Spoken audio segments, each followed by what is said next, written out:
known Rehan for many, many years. Believe it or not, as a business owner, this is his first presentation. Not quite sure how he's got away with that after all these years, but not to put him under any pressure. Rehan. Thanks. Good evening, everyone. Hello. So, Dark Side of the Moon, and this isn't about Transformers or Pink Floyd before anyone understands. So, sorry if it's, and for those who don't know what Pink Floyd is, then you can ask Darren later. I wanted to speak about the unspoken truths of the dev world. When I say the dev world, the tech world, it's around what developers don't necessarily get told. No sugarcoating, just the hard truths. Some of it you might find a little bit insulting, so I make no apologies. So I'll tell you a little bit about myself. I'm the CEO or director of a company called Spinbox. We're a dev web agency based in Milton Keynes. Originally started here in Northampton in 2007, a very long time ago. I don't think you were born then, were you? So you know a little bit more about me. I'm not a fluffy marketing business owner. I'm a computer science grad, worked as a developer for many years before deciding to take my own path down this route. So I'm not a marketing, fluffy, colouring in kind of person. As Darren would say, although he's left the room, I'm a proper techie. So I do love all things technical, from coding, applications, frameworks, through to Azure and AI, as we just covered off as well. So I'm well into pretty much everything technical, with the exception of printers. I really fucking hate printers. Can't work them out, and I don't know what they do with them. It's they never seem to work. So speaking to Darren for a while about coming down here and having a quick chat with developers, a lot of experience, some stories to share. Mentored quite a few developers over the 20 years in business, as well as worked along with loads of others. And my wife asked me, why are you choosing this topic? Why talk about what developers aren't doing right, and how they can actually change? And I guess it goes down to my own experiences back at university, being a computer science graduate. No one tells us about the life of business. They just tell you about coding, tell you about developments, some a little bit about business information systems, but they never tell you about employment and how to progress through employment or starting your own business. So for the first 10 years of running my own business, I didn't have a clue what I was doing. It was nothing to do with marketing, nothing to do with sales, nothing to do with return of investment. It was just about arrays, recursive functions, and how to manage RAM when the application pool in SQL Server is eating away at it. So you don't understand anything. And when you're going into employment, what problems you end up facing. We're still in the technical revolution right now. We've gone through many revolutions as humanity has, and I believe we're still well in the technical revolution. We're not out of this. And it bothers me where I see non-techie business owners reap all the reward and all the financial glory, whereas the people who are actually doing the scaffold and the hard grafting, i.e. you guys, aren't actually reaping those benefits. So hopefully I can part with a few words of wisdom, or you can disagree, and it might help you along your own journeys. So over these 25 years, I've managed to categorize developers into two different groups. And you might not agree with this, so I'll take my chances. So 80% of developers I've come across are code-focused developers. They love the technicals, they love the elegance of what they're building, and that's definitely their huge passion and what's really important to them.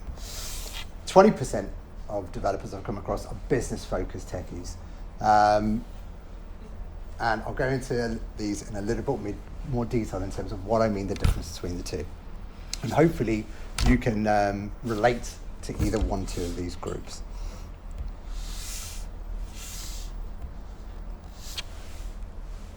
So the 80%, hopefully 80% of you guys are covered under this area. So some attributes: you're kick-ass coders, you're brilliant at it, it comes naturally to you. Myself, coding never came naturally to me. I was a little bit crap, to be fair, compared to some of the people around me, and until I recognised get out of it and stop creating the bugs. You can always do more screens. It's your personality type. You've probably got 2-3 screens already, but if somebody offers you 2 more, you'll find space on your desk, and there's always a use for it. So that's the kind of person that you might be. You love uncomfortable silences. See, you guys loved it. You prefer to give a little smirk than actually give a comment back. And you're wedded to technical excellence. You hate shortcuts. You want to have code purity. And this really, really matters to you. You don't know why, but it just does.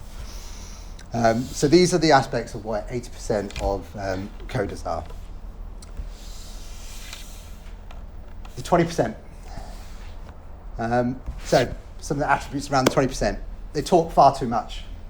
You're trying to code, you're trying to focus, and they're chatting and they're distracting you, and you've lost your place, and now you have to spend another 30 minutes to get back to where you were at the beginning to understand how you're going to finish your function. They do prioritise business outcomes over technical excellence, definitely. They're looking at how can we get it out quickly, the different areas of business outcomes, which I'll dive into a little bit deeper. They create a lot of bugs. I used to create a fair few bugs, but not that many. But they do tend to create more bugs in a dev team compared to the technically focused developers because it's not their focus. But they do think the customer comes first, and the 80% do not. And lastly, they normally get laid on Saturday nights. And that's one of the key differences between the 20% and the 80%. So some of you might disagree. The rest of this session is talking about the 80%. So if you are the 20%, please feel free to go on Tinder and sort yourself out for Saturday. And the rest of you can focus on what I'm about to talk about.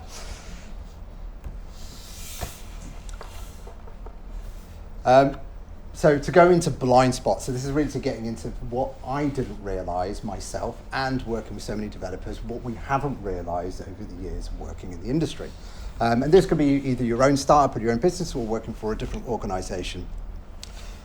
Some of the best developers I know haven't been technically brilliant. It's a combination of two. And a guy that I learned quite closely from after I graduated, a guy called Tim Dutton, brilliant developer, didn't bother going to university, got contracted out at Microsoft at $2,000 a day back in the late 90s. Phenomenal talent technically, but the reason why he was so important is because his communication skills were absolutely way better than anybody else I've come across. He ended up becoming the head of IT ops for Deloitte & Touche, global IT ops for Deloitte & Touche. And he progressed up the career ladder without a single qualification to his name. So this is the aspect where brilliant developers don't necessarily always make it to the top. You don't have to be at the top. They understand how their work impacts a business, not just in terms of how technically it improves the functionality of a piece of code. They understand sales, they understand the bottom line, they understand the return of investment. These are the differences between the 80 and 20%. And going back to the story, at university, they don't teach you this in computer science disciplines. Well, 20 years ago they didn't, maybe different today. But the cold hard truth is, whilst you're obsessing about an elegant recursive function, you're missing the bottom line, and you're missing what is really important, which fundamentally for all businesses is cash. Great developers can speak two different languages, can speak code and they can speak cache, and they're not concerned about how much RAM SQL Server is using. So really want you to think about, do you have business acumen? Have you learnt those other parts of it? And if you believe it's not actually part of what you need to know, I want you to start having a rethink around this area. And if you want that career progression. The other part of it, which everybody ends up ignoring, and this was the 20%, these are the 2 points from the 20%, understand customer focus as well. It's not just about the requirements that the product owners put in front of you. You are able to challenge it. You're probably one of the smartest people in the room, so use it more than just for code.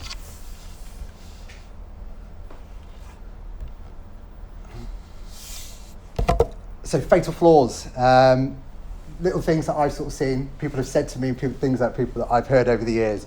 One of the first is, my code is perfect. You over-engineered your code. You spent 5 times longer than what you estimated. You've missed the deployment dates. You've missed the production launch date, but getting code superiority was brilliant. It's like installing a V12 engine into a milk flow. It's impressive, but it's not really useful if you've ended up missing what the business objectives were. So this is one of the key areas, which is a really common area which we've come across. Ignoring user needs. And it's the third time I've said it, but I'll be very repetitive of this. And I'll give you some really famous examples in terms of where huge corporations missed users' needs. Microsoft with Windows Vista, I think around 2007. I'm not sure if anyone can correct me. Again, a young friend here wasn't born. Technically, it was actually a bit of genius, but nobody actually could realise it was a piece of genius underneath because it was over bloated, it was sluggish, and features were far too complex for the user audience. They had to bin it, and it was an utter failure, one of Microsoft's biggest financial failures to date. Another product, which a lot of you may have missed it, Google Wave, around 2009, 2010. Technically, probably one of Google's best ever products. It took API development to a level which had never been achieved at the time. It was basically Google Docspot and steroids and combining every single aspect of communication you can. It's phenomenal, but it had the worst user interface design, and again, far too many complex functions. 2 years later, they binned it. Again, costing millions and millions. So they literally just ignored users' needs. A phrase that I love, communication constipation. This is for you devs that love smirking when asked a question, rather than actually give a reply. There's a huge aspect where communication completely transforms careers. Statistically, you're 80% more likely to get promotions and pay rises if you can communicate to non-techies in the business. And that means speaking in a non-technical way. So there's a huge financial value to you in terms of to be able to do these things. And it's not necessarily that they need to understand your technical nature, because they're not going to. And they never will understand your technical terminology. It's about you being able to speak in a language that they can understand. And finally, learning laziness. You've learned 6-7 programming languages, JavaScript, as you saw from the quiz earlier, SQL, VB, if anyone still does it, the new version of .NET Core. You've learned so many different programming languages, but you haven't learned about sales, you haven't learned about return of investment, you haven't learned about marketing, because you believe there's other people in your organization that should be taking care of that, and that's not your headache. We see that as learning laziness. You're part of a business, and you need to grow a business, and you need to contribute and understand what they're trying to achieve. And there's huge areas where that lack of awareness creates pitfalls and problems in the workplace. These aren't minor and stumbling blocks. These are career killers, and they can transform your career into being a developer versus being a leader within the business that you're already working in. And it's surprising the shifts that you can make in your career in a short period of time. There's a graveyard of tech careers which have fallen to these issues. Who couldn't see beyond their IDEs, and they couldn't understand where they were going wrong. So I want to give you a few examples of some famous people. Linus Torvalds, I can never pronounce his name right, but the godfather of open source, and hopefully everybody knows who he is. So obviously he built Linux, very difficult personality, very abrasive personality, and he failed around this. He actually made no money, whereas every other company has made millions and billions off of his work and his hard and his technical genius, and he is a technical genius. One of my childhood heroes is John Carmack. The amount of days and hours and weekends I spent playing Quake and Doom at university, whilst we drag our PCs around at each other's house with that big CRT monitors and network them with hard wires. So CRT monitors are really big fat things, and they're not thin like this, just for those who don't know. And one of the most technically genius, gifted people in the games development field. His engines were way more advanced than everyone. People are only still utilising that. However, he got beaten because he fell out with everyone he ever worked with. And then Unreal Engine came along through Epic Games, I believe, and inferior product, but much better business profile of what they were delivering, and they wiped the floor with what he was doing. So it's another failure. And someone a little bit more recent, Ryan Dahl, the creator of Node.js, which I'm sure many of you have come across or use. Again, another technical, brilliant person, but he again had an abrasive personality, and he ended up walking away from Node.js without making a penny. Everybody else since has gone and made millions off the back of his work yet again. And this is sort of what's prompted me to say, I wish developers would just realize where the abrasion would come, because they would end up reaching heights that business owners can't.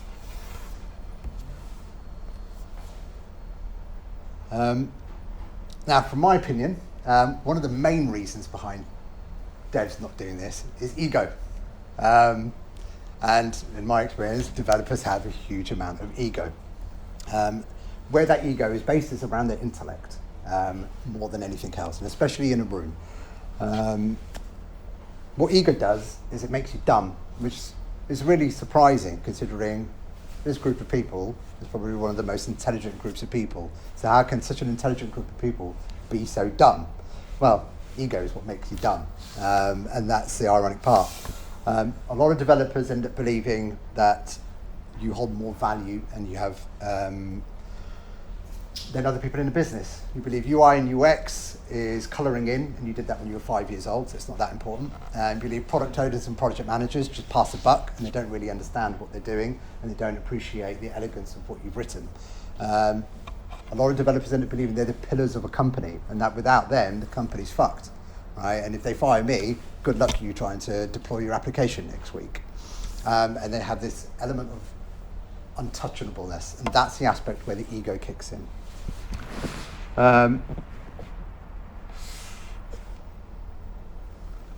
That's where the superiority complex comes back. That's where feedback resistance comes in as well. You're dismissing input that you're being given. The aspect ends up being you eventually become obsolete from different reasons. One, somebody else comes in who can talk. Not as good as developer, but they can do what you do, but they can talk. Number two, based on what Eric just showed us as well, the market's changing very rapidly. We're not there yet 100%, but in the next 3 years will we be? And that's the aspect which everybody needs to sort of ask themselves at the moment. Will we be there in 3 years where I'm not needed as much as I am today? And stagnation, which is around interpersonal failures. You're falling out with managers, you're falling out with people around, you're falling out with other developers and the team lead. You're not going to get that career progression, and you're not going to get that promotion. So these are key areas where ego can end up really hurting you. What I have noticed over the past few years, I've been spending a fair bit more time out in Europe, the likes of Poland, Bulgaria, and Latvia, and seeing how the development ecosystem has significantly changed. So growing up, as well as through university, developers were a certain type, the 80%, as I like to call it, but everybody was that way. However, in Europe, it's no longer that way. You've got the cool kids from school who brilliant at sports, get all the girls, or the boys, whichever way, and they are now brilliant developers. And they come with bags of personality, and they become analyst programmers very quickly, and they end up creating their own startups and get VC funding within a year or two. The amount of success stories that we've seen that's coming out of these countries is phenomenal, and the market's shifting to the point that their English is now just as good. Remote working has changed how UK business sees European dev resource, and you're seeing agencies suffering more and more because we've got these huge dev European houses which are getting all the work. They've got 200-300 developers. UK companies can't compete. And the market's shifting massively. And a lot of this is to do with the communication of those developers. Although English not being their first language, they're far more fluent at speaking non-technical users. And this is an awareness where the UK, I've noticed, hasn't caught up to the rest of Europe. I don't know, obviously, Pavel, if you can agree with any of that perspective, but there's a huge shift taking place. So a few more tips in terms of how you can actually address some of these if you are doing some of these. And don't get me wrong, I'm not saying each individual is doing all of these, but there may be a couple of these points where you go, I can relate to that, I am doing that. An aspect which a lot of people end up not doing is reading the room. When you're in that room and people are expecting a business explanation, but you give a technical response, they don't hear a single word that you say. So you need to be able to read the room and have the emotional intelligence to understand it. And as it says, it's not some fluffy HR stuff, emotional intelligence. It's about being able to read the other person that's asking you a question. Shapeshift. When you're talking to the CEO, speak about impact in pounds. When you're speaking to a product owner, speak to impact about user experience. When you're speaking to your other devs, geek out all you want. You're saying the same thing, but in a different language. And this is the aspect where you need to be able to shapeshift. And master the art of compromise. Probably one of the hardest things to do. It's the hardest thing to do, go, okay, Rehan, I know what you're asking isn't technically great, but because of time restraints and budget restraints, there's an alternative way to do it, which isn't as good. It's a very hard sentence to say without storming out the office, going, this is fucking shit, or getting onto LinkedIn and looking for a different job because you don't want to build some crap code. So there is an art of compromise and understanding that bottom line over profit and timescale and user needs. Don't try and win every technical argument, or don't try and win every argument technically, because all you're going to do is just piss everybody off, and that's not going to get you anywhere. And I've had this experience internally at Spinbox, as well as seen it time and time again. I'll lose the argument, but after a while, that person's not going to be there.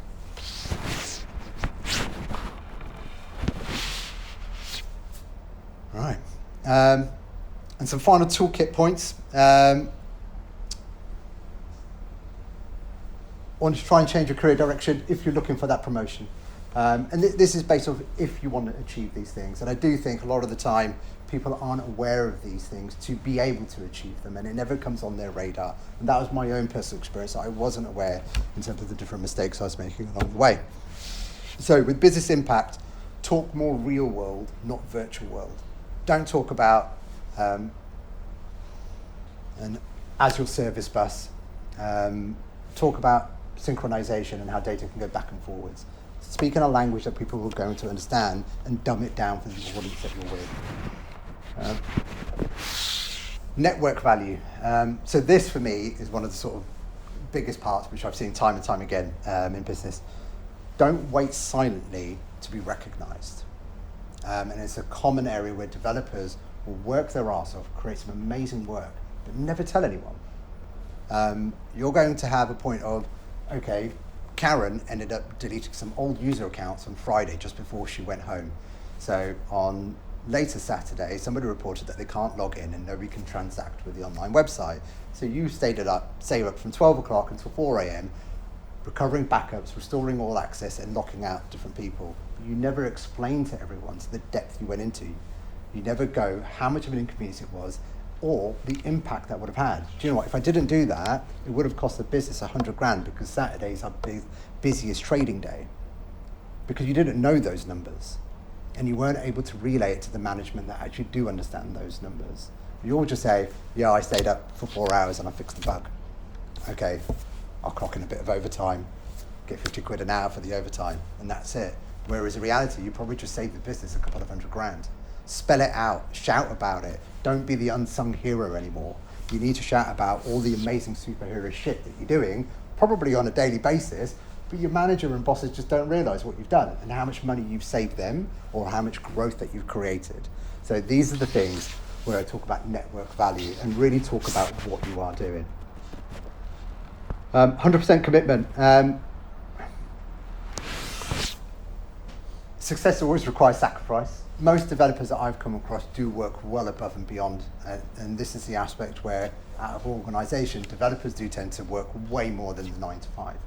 However, you're working on one thing and one skill set, which is coding and development, and that's where I want you to diversify your skill set a little bit more. Get onto some business courses in the evening. Don't just do coding or the next AI tool, right? Look at what return of investment is. Look at how marketing objectives work. Look at the different areas of what the product team and user experience are. You gaining knowledge in these areas will accelerate your career faster than learning the new .NET Core release. And finally is zero excuses. So